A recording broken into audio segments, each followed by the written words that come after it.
I'll now formally call 111973 Oxy USA Inc. versus Red Wing Oil LLC et al.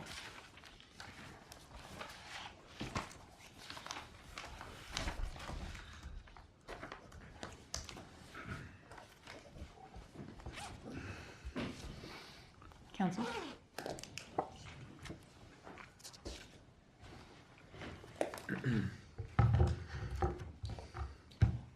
Justices, Dan Lawrence for the appellants, known in the briefing as the term interest holders. There are quite a number of them, so I won't read off the names in their entirety unless you would like me to do so. That's not necessary. Thank you, though. Thank you.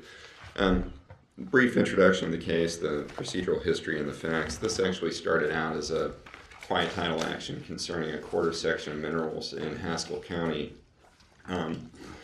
Those minerals were put under an oil and gas lease in 1943. In 1945, the original lessor died, conveyed the minerals and all the rights and duties associated with them to a Frank Luther.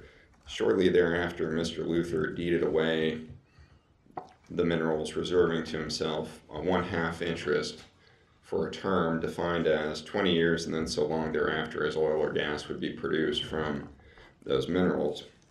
My clients have been the beneficiaries, so to speak, of that interest since then. They are the term interest holders. The reversionary interest holder is Alice King, the appellee on this petition for review. We ended up in court ultimately because in approximately 2009, Oxy Oil and Gas acquired the lessee's interest under the oil and gas lease from its predecessor, ExxonMobil.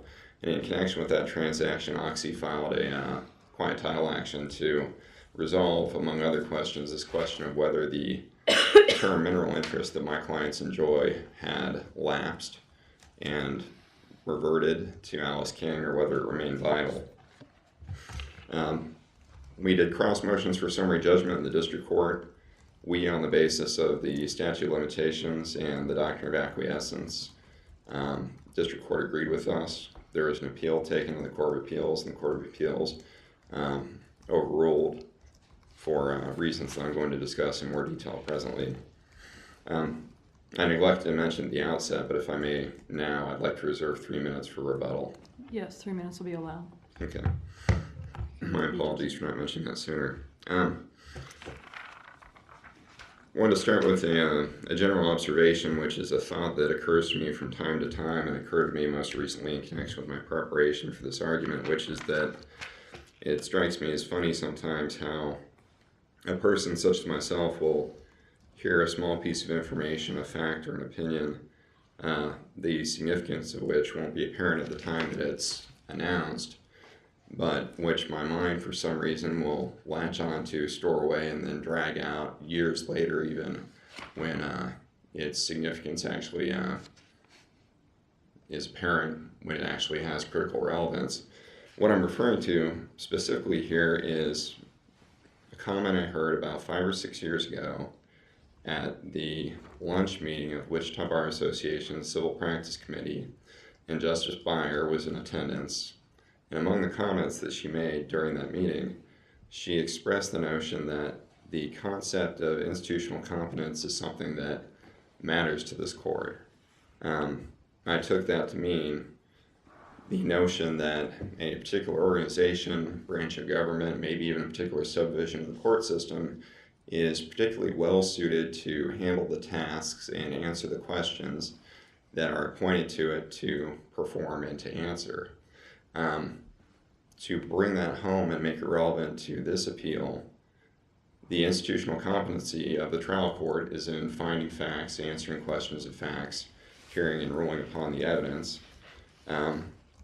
That is an institutional competency within the court system, at least, which is uniquely delegated to the trial court.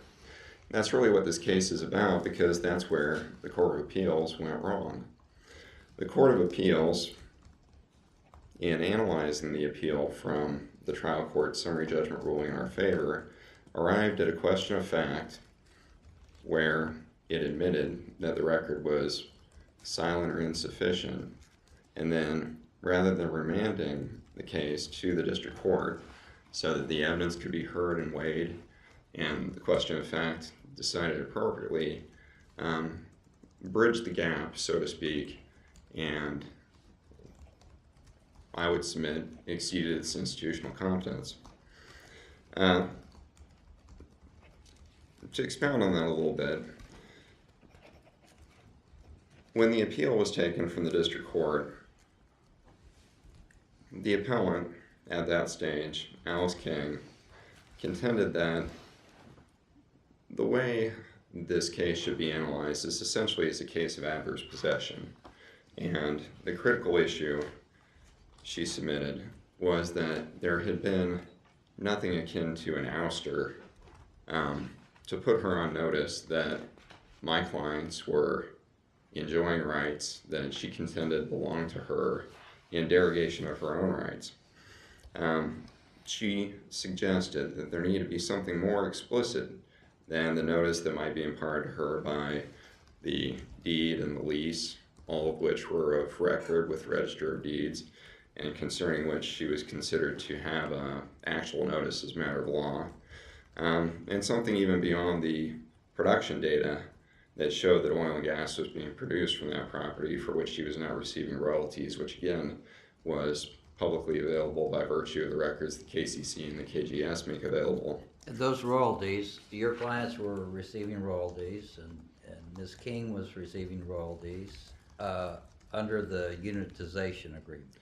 Regarding, and that's an important point, and one where I think the Court of Appeals may have misinterpreted the record. The Court of Appeals observed. Well, they got it flat wrong, because the production from the Tice well was not on the northeast quarter.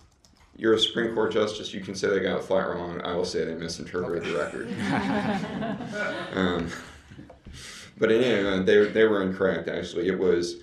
I can't speak to whether Ms. King was receiving royalties for what time and what Any amounts. royalties that she was receiving was not as a result of any well that was drilled through the surface of northeast quarter.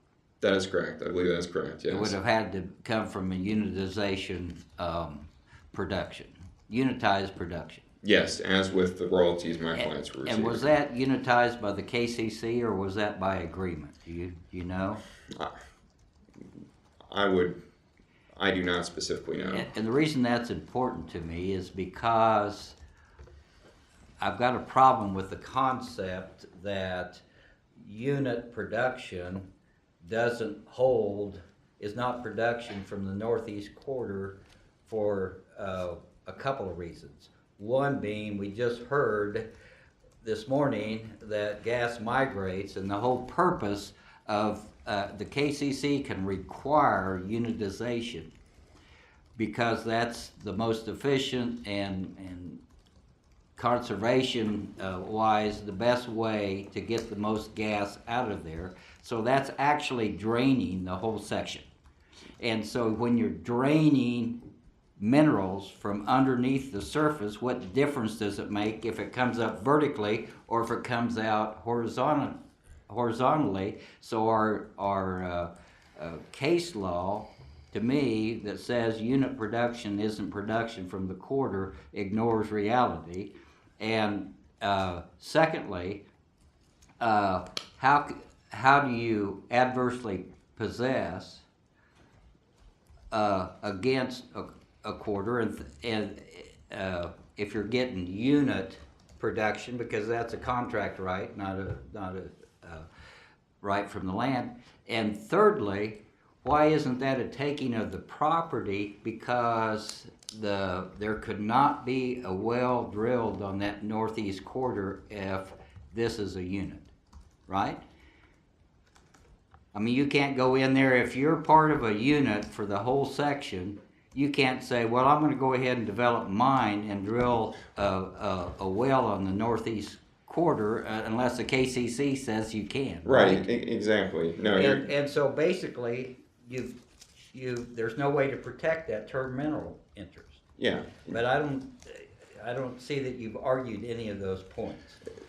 The angle here, just to address your points, I mean, I absolutely agree with everything you're saying, and it is actually regarding the fact of physical, actual production. I believe it's actually among the stipulated facts that the parties entered in the pretrial order below that this northeast quarter was being drained by production from pooled or unitized lands. In terms of who was responsible for the unitization, or whether it was the act of private parties, the producer exercising its rights under the pooling clause, or whether it was KCC, I think the land was originally pooled in 1950.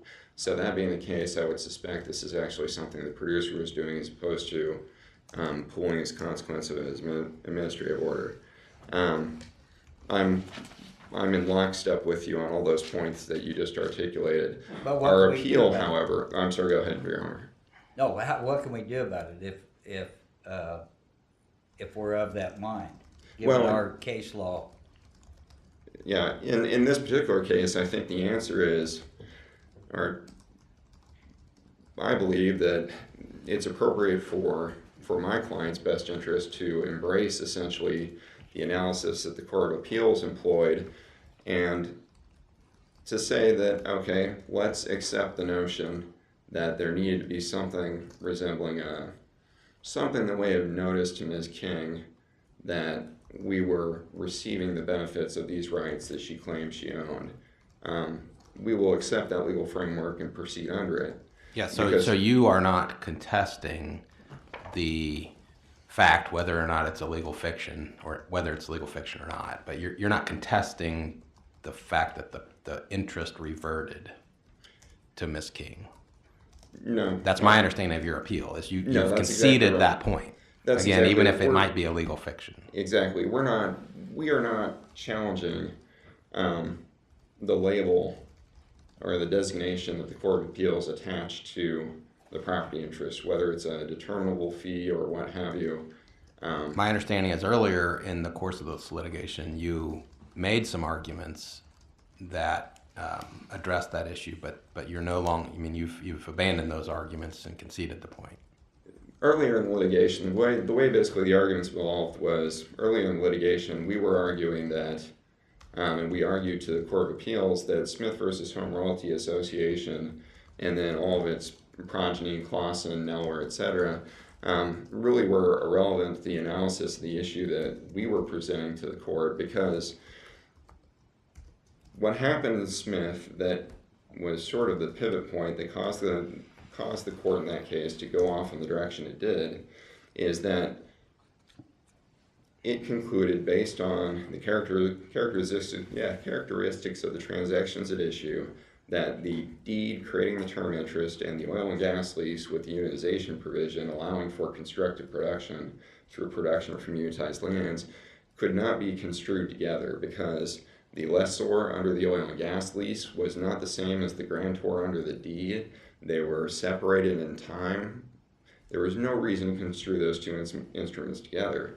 Whereas in our case, Frank Luther stepped in the shoes of Flora Meredith, the original lessor, under the oil and gas lease. He took every right she had in the minerals or in the lease and became her, essentially, for all intents and purposes, as far as the lease is concerned. Then he, again, same person, 2 months later, created the deed that resulted in the term interest that my clients enjoy. So the facts that led the Smith court to decline to read together the deed and the oil and gas lease just simply weren't in effect in our case. So there's a factual distinction, and then also the position that we were urging, I think, I was just trying to figure out what is Yeah. still alive. Okay. Because I understood you to make an earlier argument that, I think as Justice Johnson was alluding to, Right. that the production from elsewhere on the section could have prolonged your client's term. You made that argument earlier, essentially, right? No, I did exactly. But that argument's not before us. Well, Am I if it'll- correct about that? If you're willing to take it up. Well, but you haven't advanced it. No, Your You've Honor, I have conceded not. I that have not. the Yeah, no, interest that's not the reverted. argument that I'm presenting. The argument we're presenting is just simply it's much narrower, and it's really more of a fundamental appellate law, appellate procedure argument, which is this essentially: the Court of Appeals in analyzing the issues that were presented to it on appeal came by two separate paths to the same place. It decided that we had to be treated as adverse possessors and that we needed to be. Are you disputing that conclusion? I'm accepting that conclusion. Okay, for so purposes of you're not the- even asking us to affirm the district court's ruling on the separate statute of limitations statute. What I'm asking for is just simply for remand to the district court to address the fact question that the Court of Appeals analysis under Under 503, the the adverse possession statute. I think it's 6507. Okay, I may have mixed up Yeah. the statutory numbers. Right, but essentially, Court of Appeals came to the same place through two separate paths of analysis. One, it looked at the question of acquiescence, which the district court alluded to as, I think, an alternate basis for its ruling in our favor. It looked at that. It looked at this question of whether we had presented a king with an ouster or something which, under the circumstances, would impart to her a level of notice equivalent to an ouster. Both of those paths brought to the same place, which is essentially, what did King know? What should she have known? It's a fact question that was not presented to the district court. It's not the pretrial order. We did not present evidence on it. It should be remanded. If we have narrowed the questions before us that far, as you just recited, what do we do with some of the case law that suggests that even if King had notice of royalty payments are insufficient to trigger an adverse possession? That particular case law, I'm not necessarily aware of. However, there is case law, and I believe it's cited in my briefs, that record notice, even in connection with a statute of limitations that contains a discovery provision, which 6507 does not, record notice, meaning notice imparted by real property instruments recorded with register of deeds, is sufficient to impart actual notice to trigger a discovery provision in a statute of limitations. Well, I thought you just, I guess I'm confused. I thought you had narrowed the question to adverse possession. The question is one of notice. It's notice under adverse possession, it's notice under acquiescence. It's a fact question that the district court did not have an opportunity to rule on. But I mean, adverse possession and statute of limitations is adverse possession, open, continuous, it seems to be different than statute of limitations. And I think Mr. Justice Stiegel's position, there's a Stratman case that says royalty in and of itself, having knowledge of that, is not sufficient notice.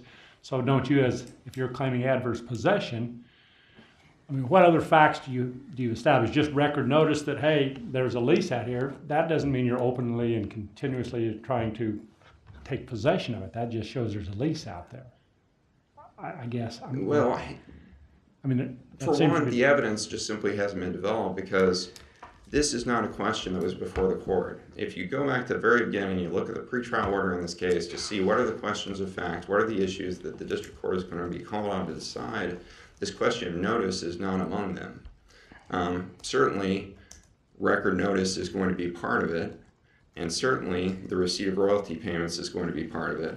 But that's not all there is. I have not had, for example, the opportunity to depose Ms. King, to put the division order in front of her and to ask her about what it tells her.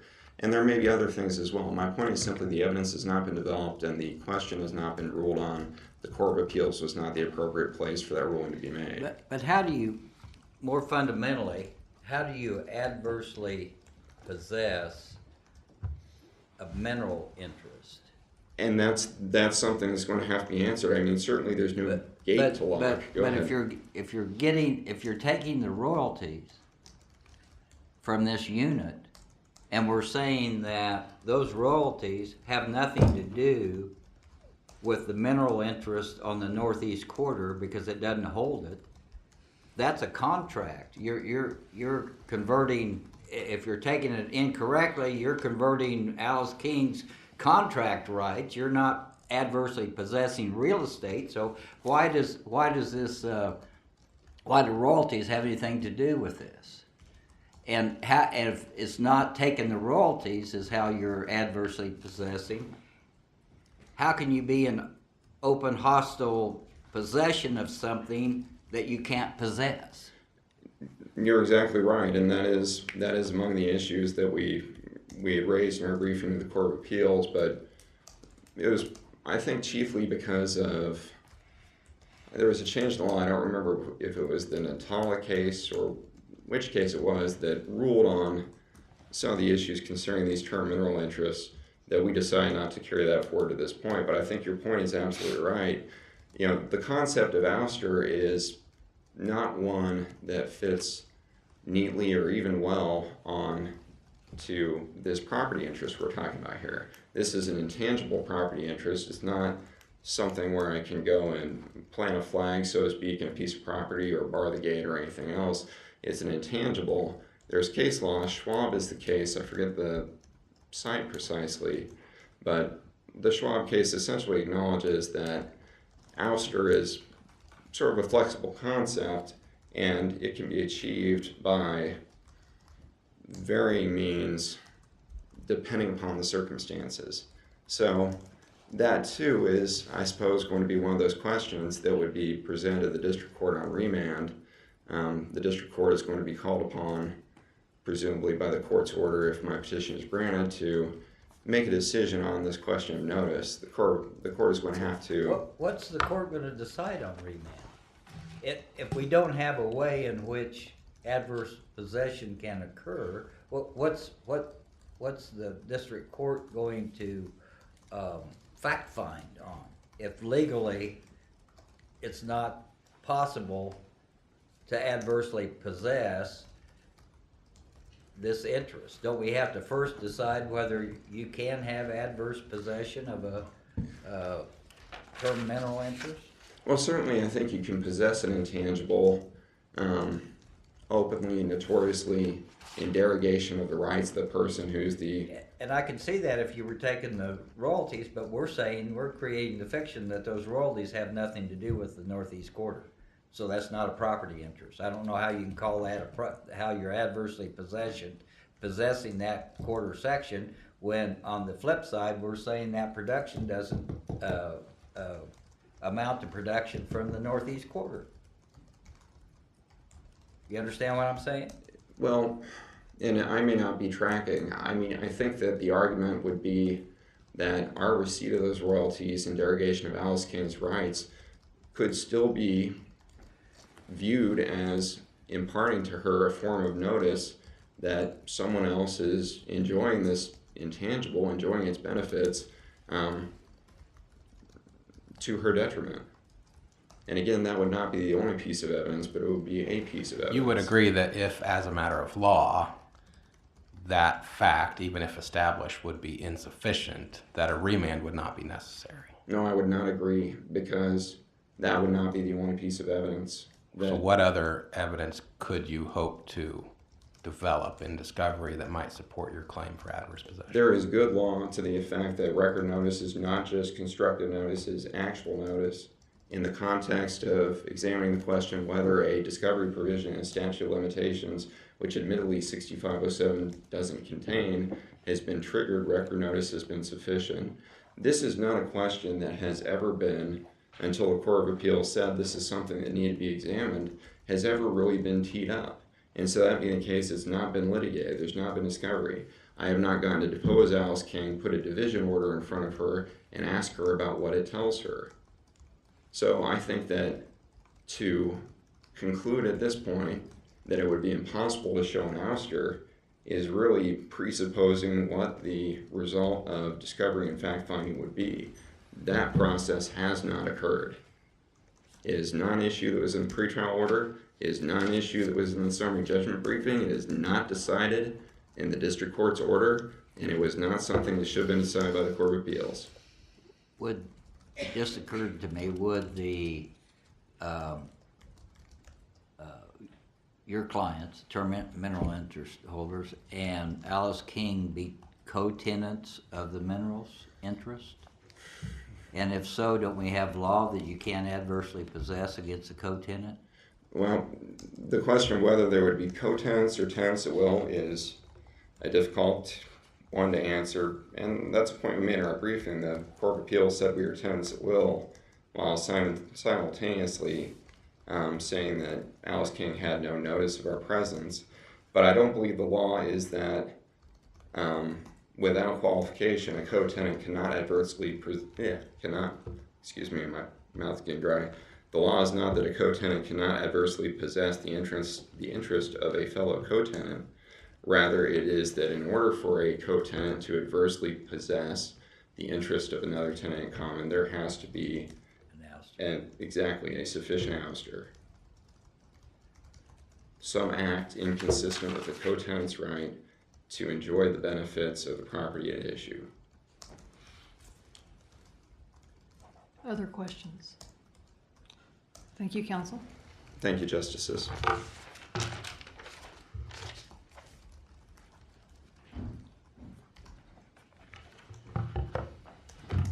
Mr. Cunningham.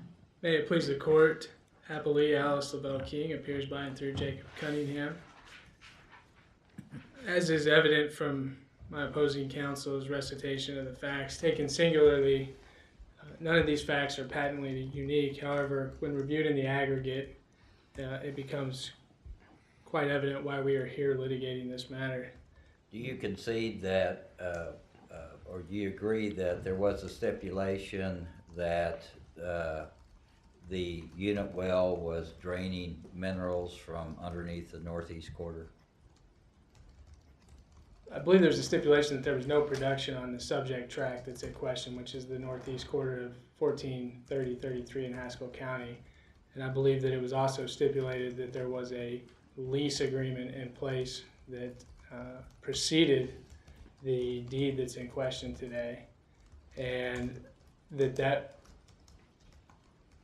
lease agreement did expand the definition of production. As for a unitization agreement, I think Mr. Lawrence indicated that there was one that was entered into in approximately 1950, and I think that was in fact in play, but it is irrelevant in today's discussion because we're discussing whether or not there was production on the northeast quarter of 14, and I think this court has ruled in the Neller case that the current standing rule for this state that production is perpetuated by unitization agreements has a prospective effect only. So the law in place at the time that the deed was prepared and where my client's predecessors and interests received their interests occurred in 1945, at which point the law explicitly did not expand the definition of production to be inclusive of other tracts that were part of a unitization agreement.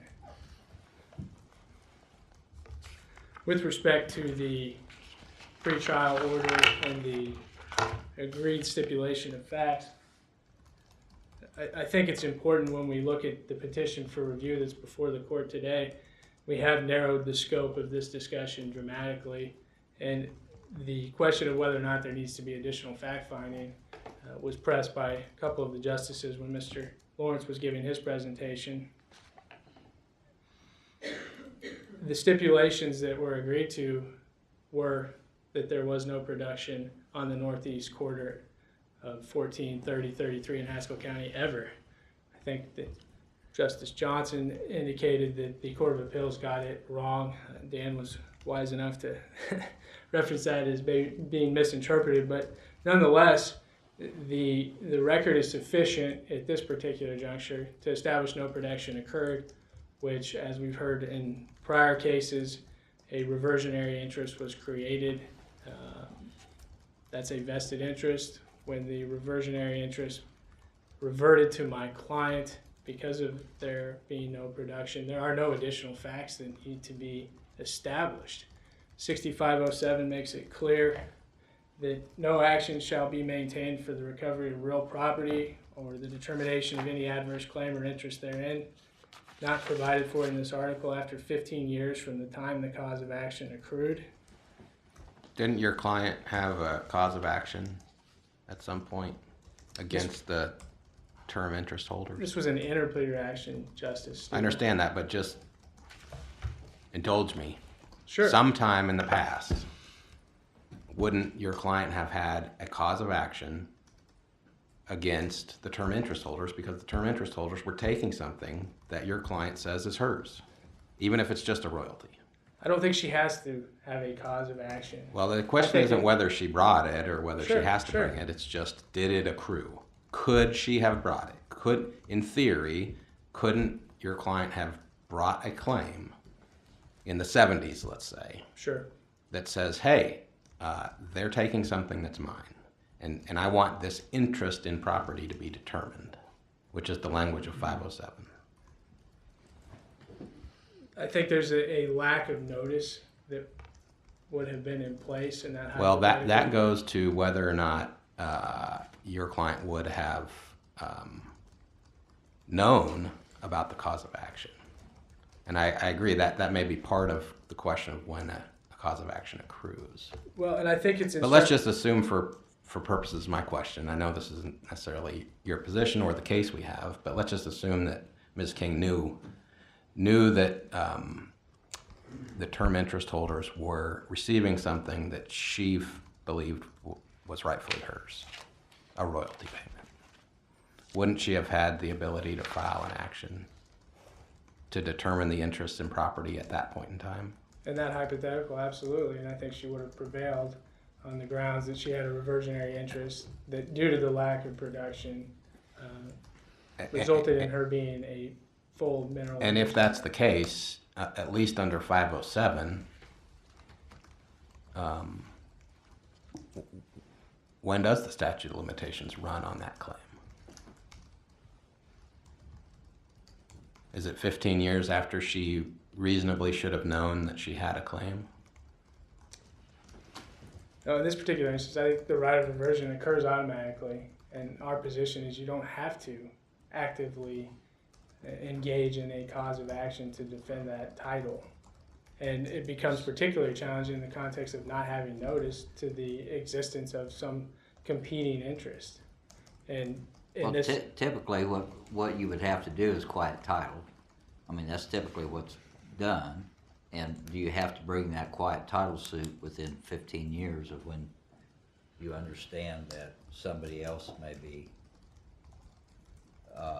asserting a contrary interest? well, in the instant matter, there would have been no notice that this particular issue occurred until we have an interpleader that was presented by Oxy USA to the district court in Haskell County in approximately 2011, I believe, at which point a title opinion was rendered that brought this particular issue. We don't have enough facts developed to know this question of when Ms. King knew about what royalty payments were being made, do we? Well, I think that the pretrial order addresses the issue that's critical, Justice Stiegel, and that issue is we have no production on the northeast quarter of 1430. Sure, so- Not to be repetitive, but that indicates to me that then in turn, the reversionary right was triggered. She's a full fee simple owner of the mineral interest that's at question. One of the benefits of being the owner of that mineral interest is the receipt of royalties, right? If there is Or- production, yes. Well, based on the contractual arrangements, wouldn't she have been entitled to receive some portion of those royalties, even though the production was occurring elsewhere on the unitized section? Well, as is inherent in the unitization agreement, there's a opportunity if your particular mineral interest happens to be obviously in that unit, then yes, you're entitled to a Yeah. receipt of royalties. I don't know how familiar the court is. I'm sure quite familiar in looking at some of these royalty payment sheets. And again, this is a fact that I believe we have a stipulated set of evidence where there are some royalty payments referenced. These are incredibly small decimal interests that a trained professional has a challenging task of reviewing and determining what is owned. I don't know that that's something you want to. Well, Part upon just the to be real landowner. simple about it, under Sure. your theory of the case, once the mineral interest reverted, under the contracts that were in existence at the time, she was entitled to receive some royalty payment. Am I right about that or not? I guess I'm not quite following what you're suggesting, that she was entitled under Just- the unitization agreement to a receipt of royalties, correct? Yes, isn't that right? Under That your- is accurate, yes. Okay, and so my follow-up question is, does notice that someone else was getting the royalties that she was entitled to receive, does that have any legal significance in this case? Does that fact have any legal significance? Well, it certainly has some significance, but I think it's overweighed by the fact that the law that we're applying, the state of Kansas law as it relates to term mineral interest, at this particular time, 1965, required production on the land. There was an automatic... So what you're saying is applying Smith, that any royalties would not be based upon the deed. Correct. Because it's not production from the northeast quarter. It would be a contractual right under the unitization, at which Smith said it's two different things. Is that what you're saying?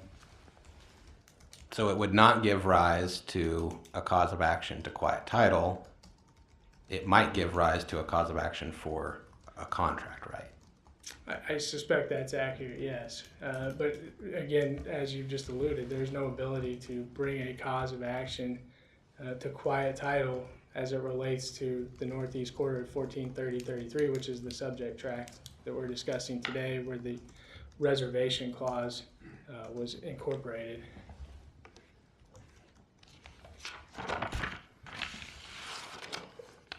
The Wilson versus Holm case is cited by the Court of Appeals. I think it's an instructive case in this particular matter. It addresses some of what we've been discussing, that is that the term mineral interest holder, or the Luther term mineral interest holders, as I believe they're referred to in the brief, they bear the burden of proving that reversion has not occurred by establishing that cessation of production was merely temporary.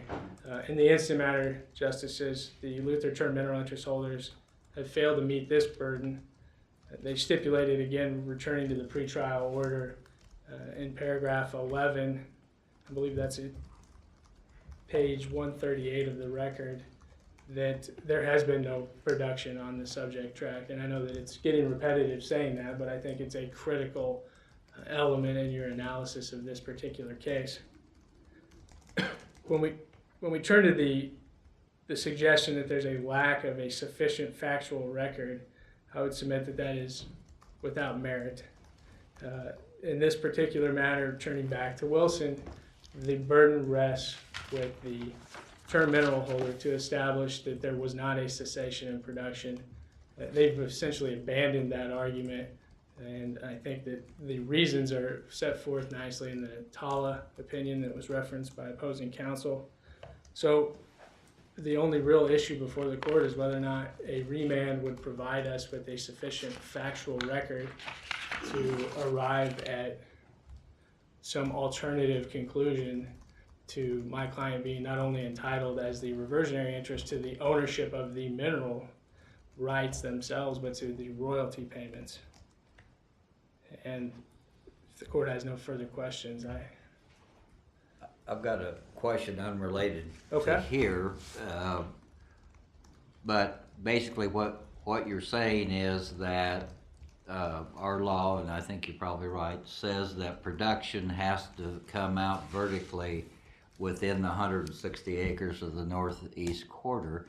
And what concerns me is how is that going to work with horizontal drilling, where they drill horizontally for a mile and take 1,280 acres and pool it, then none of these term mineral interests are going to be held, even though it's physically going into the pipes underneath their land.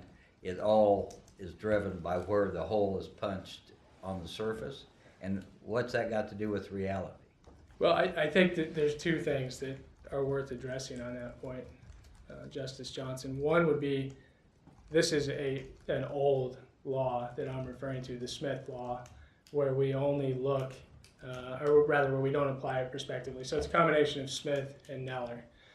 The Clausen case would suggest that once we have production beyond the 1990 time frame, that we're going to be in a position where that issue is moot. And so what I'm asking this court to do is to say those reversionary interests that are on tracts where there was no production have vested, they've reverted They're now a fee simple owner by the grantee in the deed where the conveyance occurred. And if this were unitized, could your client drill a well, a gas well on the northeast quarter? Wouldn't the KCC preclude that? In all likelihood, yes, unless there was some fact that would And provide so there was no visibility. way for the term mineral interest holders to protect their interest. Once it was unitized, then they weren't able to, that transformed their interest into a, what was it, 20-year interest, because they couldn't so long after, because they'd be precluded from obtaining production from that northeast quarter. Well, touching on a point you made in a prior oral argument today, there's marketability involved, and not necessarily marketability, but benefit of the bargain.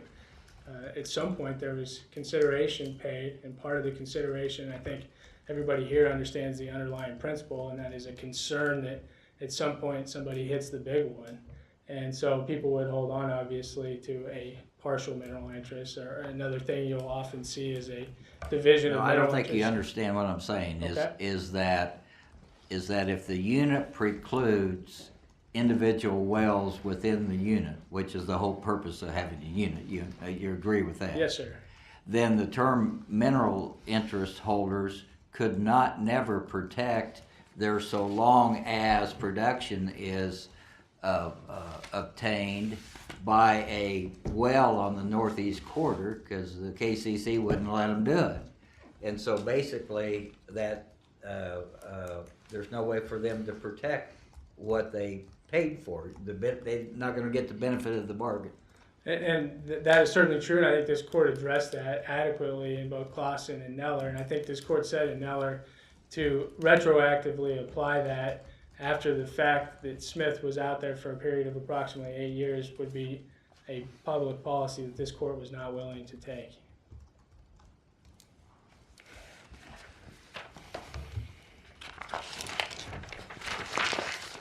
Any other questions? Thank you, counsel. Thank you. You reserve 3 minutes.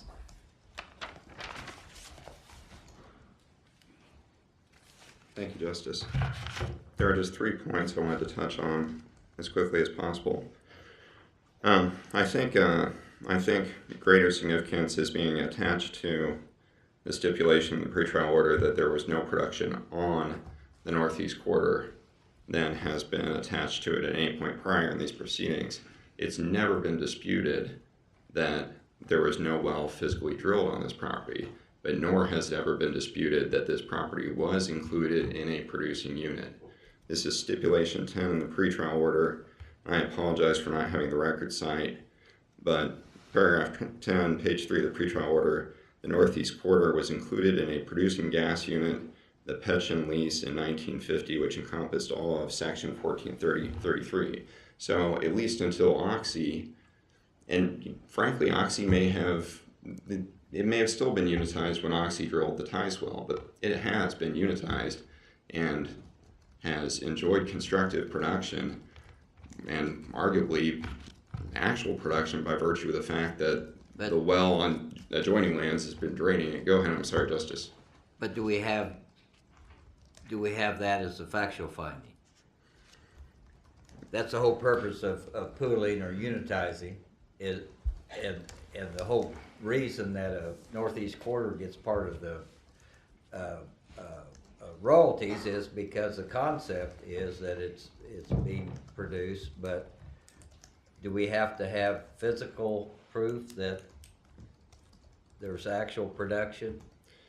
We have Or is a theoretical- stipulated fact which would have been incorporated in the order that there was constructive production by virtue of unitization. Am I correct that, I'm just trying to summarize for my own sake to understand this.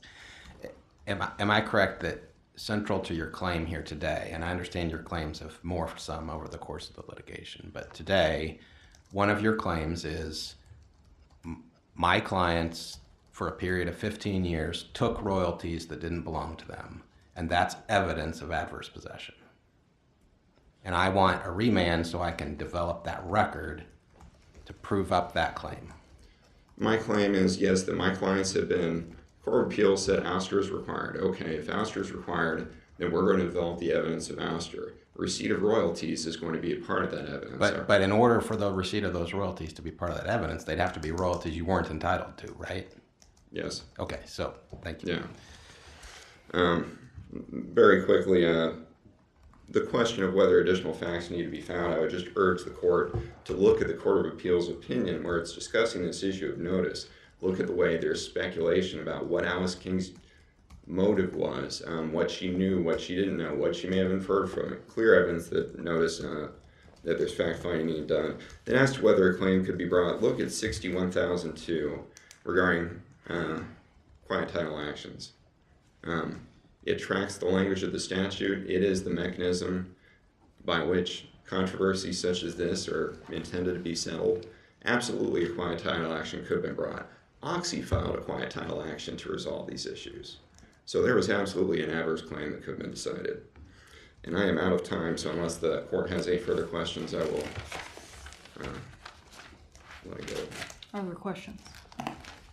Thank you, counsel. Thank you, Court will Justices. take this matter under advisement.